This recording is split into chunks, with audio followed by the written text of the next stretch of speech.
안녕하세요. 강신우의 교회음악 강의를 맡아 진행하는 강신우입니다. 통일 찬송가와 문화 대혁명 네 번째 시간입니다. 귀가 있는 사람은 듣고 침묵하는 사람들은 말하라. 가던 길을 되돌아가는 것은 어려운 일입니다. 떠난 길이 멀수록 더 할 것입니다. 그렇다고 그 길을 계속 간다는 것은 더한 어려움에 부딪힐 것입니다. 이것이 진퇴양난 딜레마라 할 것입니다. 해결책 역시 쉬운 일이 아닙니다. 그러나 어려움과 아픔을 넘어서 바른 길로 나가야 할 것입니다. 이것이 어느 개인이나 집단의 역사의 바른 여정일 것입니다. 누구의 잘못이나 우리 시스템에 대한 원망보다 올바른 길을 찾아 가야 할 것입니다.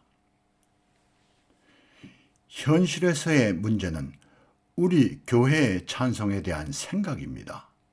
많은 목회자와 교회 음악인들 가운데 오래전 미국의 복음가를 찬송으로 알고 있고 진정한 찬송에 대한 이해가 적은 것입니다. 그 이유 가운데 하나가 자신이 잘 모르는 것에 대한 것을 알려고 하는 노력이 적은 것입니다. 우리는 자신이 잘 모르는 것에 대해 과묵함이나 침묵으로 일관합니다. 이를 새로이 배우고 깨닫는 것에 대한 부담일 수도 있습니다. 지도자들에게는 용기가 필요합니다. 내가 잘 모르니 함께 알기 위한 노력이 필요합니다. 우리의 일상적인 관습에서 어리석어 보일지라도 모르면 묻고 배우는 것입니다.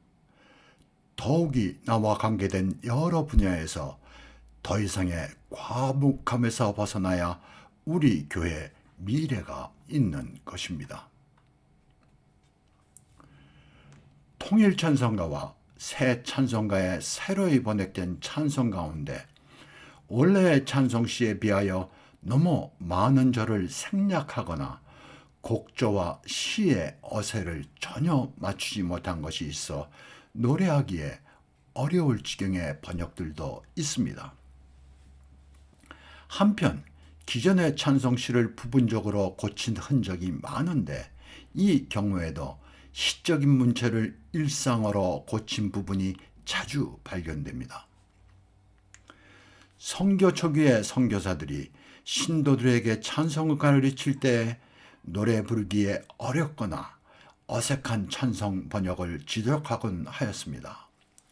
이를 위해 선교사들이 우리말 번역에서 곡조와 시의 강세를 맞추는 것에 대한 노력은 고통에 가까우리만큼 어려움을 겪었으나 지금의 어떤 찬송 번역은 이에 대한 노력은커녕 전혀 의식마저 없는 것입니다.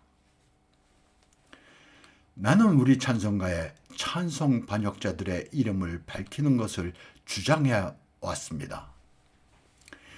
영국 찬송가에 많은 히랍 찬송가, 라틴 찬송, 그리고 독일 찬송을 영어로 번역한 사람들의 이름을 당연히 밝히고 있습니다. 개편 찬송가의 독일 찬송가를 포함한 여러 우리말 번역을 보고 그 우수함에 놀라움을 갖곤 하였습니다. 이들 찬송을 번역한 분은 누구일까 하는 것입니다. 외국에서 찬송 번역은 찬송 저자와 같은 수준에서 평가하고 우대합니다. 우리 찬송가의 찬송 번역자의 이름을 실명제로 하면 훌륭한 우리말 찬송 번역자는 우리가 기릴 것이며 마구잡이식 번역에 대한 예방 효과 역시 있을 것입니다. 어느 기준 찬송 번역에 함부로 손을 대는 일도 없을 것입니다. 기존 찬송의 번역을 함부로 건치면 저작권과 관계되니까 함부로 손을 못 댈 것입니다. 독일 찬송은 약 10만 편으로 추정하고 있으며 18세기에 7만 5천 편의 찬송 목록을 만들었다 합니다. 이들 가운데 10,000편이 불리고 있다 합니다. 한나라 언어로 된 찬송이 이렇게 많은 것입니다.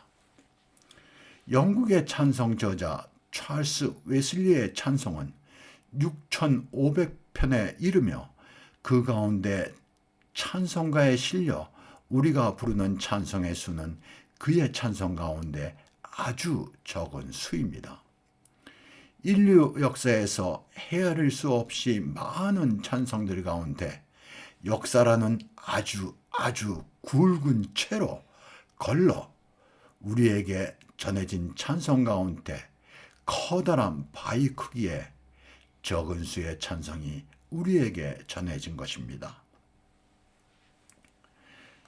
나에게 비교적 익숙한 영국의 찬송 저자들의 많은 수가 옥스퍼드나 캠브리지 같은 명문 대학에서 신학을 공부하고 실역과 라틴어를 포함한 언어에 대한 지식과 시문학의 깊은 이해와 함께 그들 시대를 대표하는 지성인이며 지식인입니다. 이들 대부분의 삶은 그들의 능력과 재능에 어울리지 않는 소박한 삶으로 가난한 이웃과 함께하여 있습니다. 이들의 그 학력이나 그 사회적인 그 배경 같은 걸 봤을 때 얼마든지 높은 고위 성직자가 될 수 있는 분들이었어요. 그렇지만 이 가운데 많은 분들이 가난한 작은 시골의 교국교회에서 목회를 하면서 일생을 보낸 분들이 의외로 많습니다. 이러한 분들은 아주 해맑은 영혼을 가지신 분이라 하겠죠. 이들 대부분은 신학자이고 시인이며 찬송작가로 교회 문화의 한 부분을 차지하고 있습니다. 찬송곡들을 작곡하거나 편곡한 음악가의 대부분은 인류 역사에 족적을 남긴 음악가들이 대부분입니다. 그로브 음악사전은 20권이 넘는 음악가 인명사전인데 그 사전에서 그들의 이름을 찾을 수 있습니다. 우리가 찬송과 곡절을 작곡한 그 작곡가의 이름을 보면 대부분 모르죠. 우리가 알고 있는 음악가들의 수는 아주 적은 수예요. 그러니까 20권이 넘는 그 인명사전에서 이름이 있고 몇 줄의 설명이 있는 음악가라면 그분은 그 시대를 대표하는 음악가인 것입니다. 다시 말해서 위대한 음악가예요. 아직도 이 음악가 인명사전에 한국의 작곡가는 한 분도 안 계신 거로 알고 있습니다.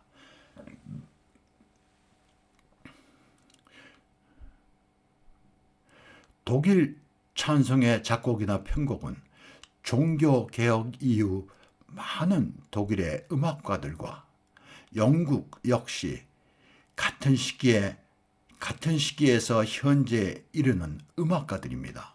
그러니까 독일에서 찬송에 가장 많이 공헌하신 분은 요한 세바스찬 바하예요. 이분은 500곡이 넘는 찬송을 편곡하신 분입니다. 음악적으로. 그래서 바흐가 편곡한 찬송 편곡은 전통 화성의 지금 교과서로 쓰이고 있어요. 그 외에도 많은 분들이 있죠, 독일에. 영국 역시 그 헨리 퍼셀이나 올란더 기분슨 같은 그 초기의 작곡가를 비롯해서 20세기에 영국을 대표하는 작곡가인 본 윌리엄스 같은 분은 영국 찬송에 아주 크게 공헌하신 분들입니다. 우리가 8마디, 12마디 16마디 정도의 음악 형식 가운데 가장 작은 형태의 음악인 찬송을 가벼이 여겨서는 안 될 것입니다. 이러한 찬송은 모든 교회의 공동의 문화유산으로 우리가 이어받은 것입니다. 그러니까 독일 찬송이고 영국 찬송이고 여러 나라의 찬송들이 그 나라의 찬송이 아니에요. 모든 교회의 공동의 문화유산입니다. 우리가 이건 바로 알아야 돼요. 우리는 자꾸한 우리 거를 많이 강조하다 보니까 찬송의 토착화, 우리나라 사람들이 쓴 찬송가 이런 거를 매우 중하게 생각합니다. 잘못된 생각이에요.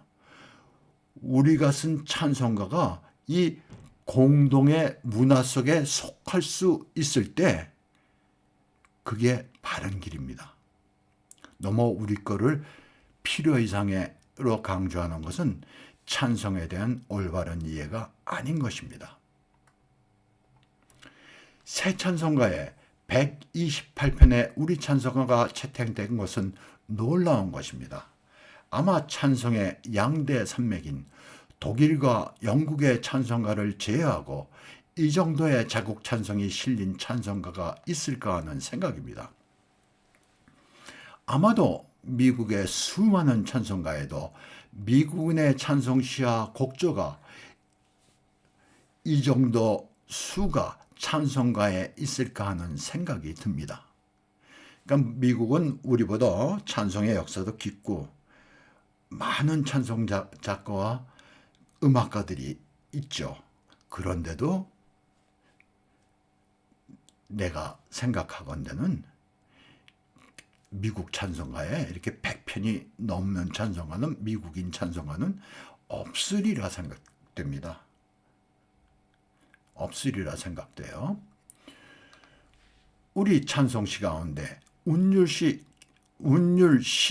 형식 안에서 쓰여진 찬송시와 찬송곡조로 음악적인 수준에 이르는 곡조가 얼마나 될까 하는 생각입니다. 아무리 팔이 안으로 굽혀진다 해도 객관적인 기준은 필요한 것입니다.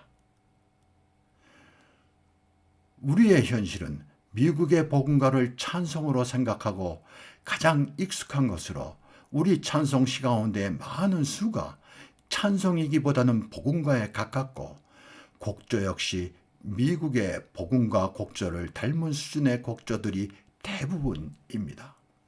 그러니까 찬송을 바르게 받아들여서 우리도 바른 찬송시를 쓰고 곡조를 쓸 수 있는 준비가 되어야 된다는 것입니다. 아래 소개된 나의 유튜브 강의는 찬송시와 찬송곡조를 이해하는 데 도움이 될 것입니다. 더보기에 주소를 올리겠습니다. 이 찬송곡조에 대한 이야기, 찬송시란 무엇인가? 아주 학문적인 차원에서 쉽게 설명했습니다.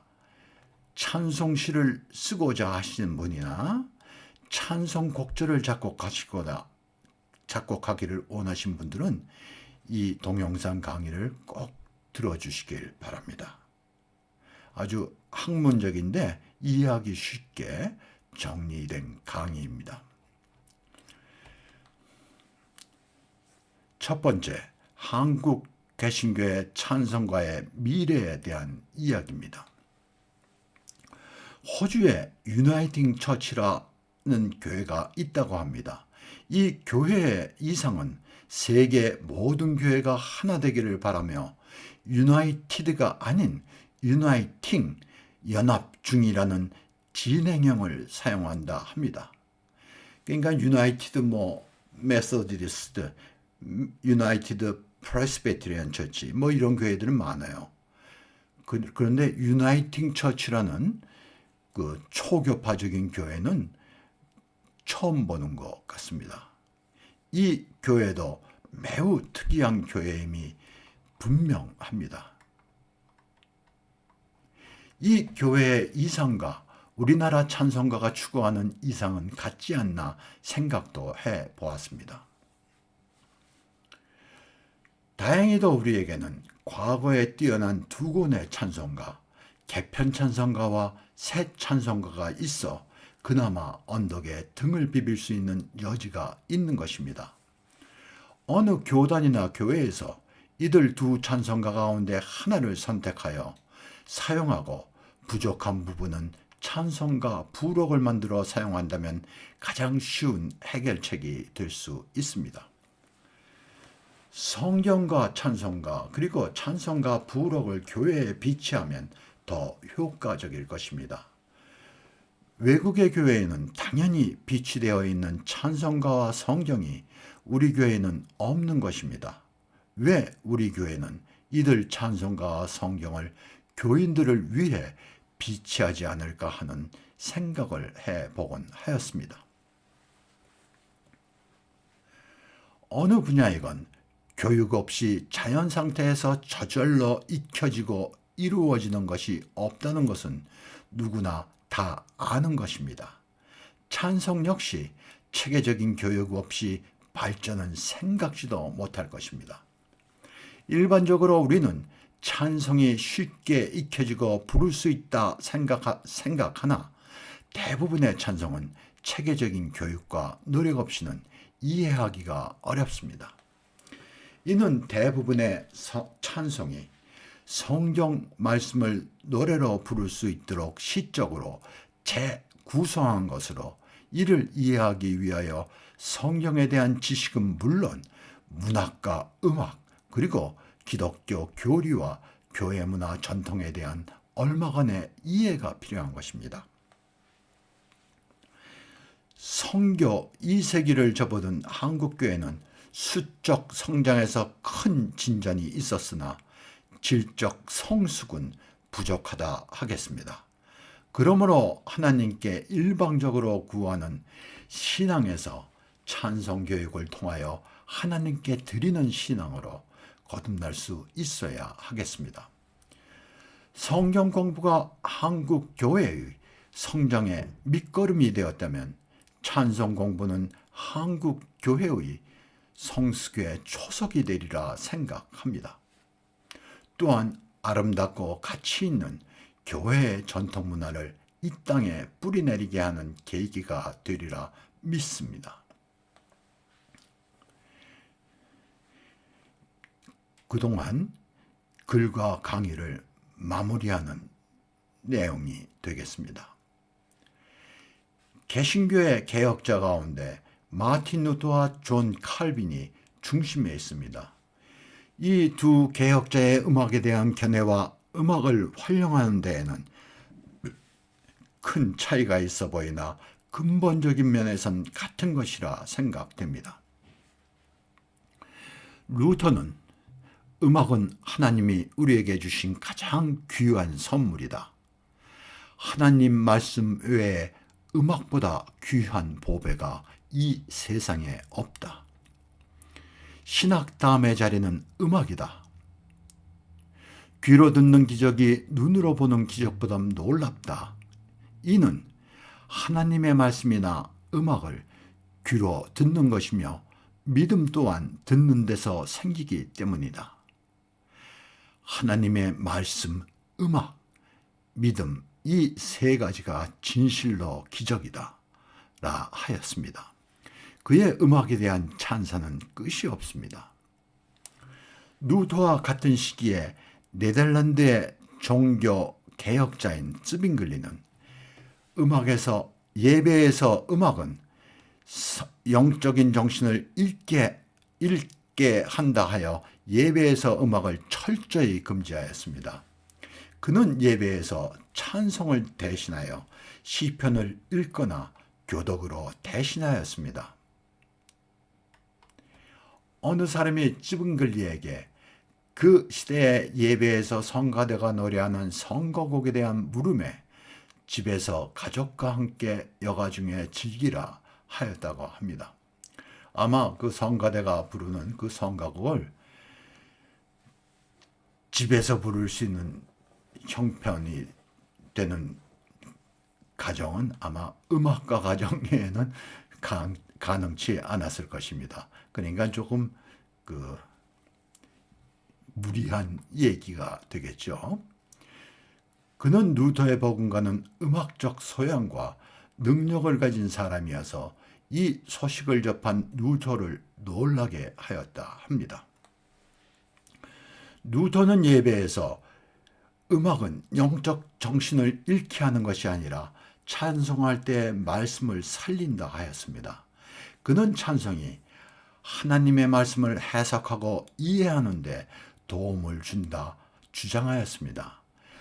찬송의 고전적인 의미는 하나님을 찬양하는 거예요. 그렇지만 찬송은 여러 내용의 찬송이 있습니다.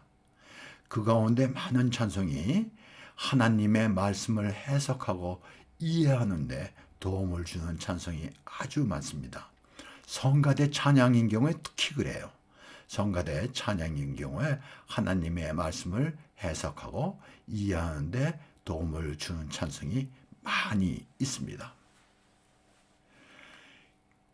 칼빈은 루터와 같이 음악은 하나님이 우리에게 주신 선물이라 하였으나 사용에서 염려와 함께 제한적이었습니다. 칼빈은 예배에서 사용되는 노래는 선포되는 말씀과 같다고 생각하였습니다.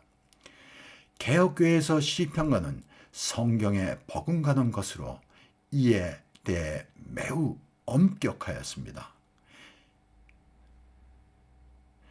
칼빈의 음악에 대한 염려는 시와 멜로디가 결합하여 시의 영향력을 강화하는 데 대하여 두려워하였습니다.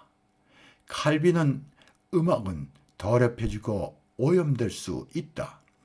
음악이 오염되고 더럽혀지지 않게 인간들은 음악을 남용하지 말도록 세심한 주의를 하여야 한다. 라고 음악의 사용에서 우려와 함께 경고하였습니다. 칼빈은 음악을 포도주를 병에 담을 때 사용하는 깔때기에 비유하였습니다. 그의 염려는 시의 멜로디가 붙게 되면 사람의 마음과 인격 깊숙이 다다를 수 있기 때문이라는 것입니다. 이 동물, 좋지 못한 시가 멜로디, 깔때기에 의해 인간의 마음, 병 속 깊숙이 들어가게 된다는 것입니다. 이러한 칼빈의 찬송에 대한 견해는 성서 가운데 시편을 중심으로 이를 단순히 운율화한 시편가 외에는 인간이 쓴 창작 찬송마저 엄격히 제한하고 금지하였습니다. 인간 초기 개혁교회에서는 시편가 외에는 절대 찬송은 사람이 쓴 찬송은 노래할 수 없었어요. 우리 교회는 칼빈의 음악에 대한 염려하는 마음에 귀를 기울여야 할 것입니다. 지금 우리 교회는 칼빈의 찬송에 대한 염려와 경고를 넘어선 것입니다. 한국교회가 개혁교회라서 아주 긍지를 갖고 자부심을 갖고 있지만 사실은 음악에 대해서는 전혀 그렇지 못합니다. 지금 한국의 개혁교회를 포함한 모든 교단교회는 부흥주의 교회나 복음주의 교회보다 복음과에 대한 더한 모습을 보이고 있습니다. 개혁이의 선각자 윤치호 선생은 한국인은 10%의 이성과 90%의 감성으로 살아간다 하였습니다. 아마도 우리 교회에서 감성적이고 감상적인 복음가를 90% 노래하고 10%의 찬송만을 노래하는 것이 아닌가 하는 생각을 해 보았습니다. 감사합니다.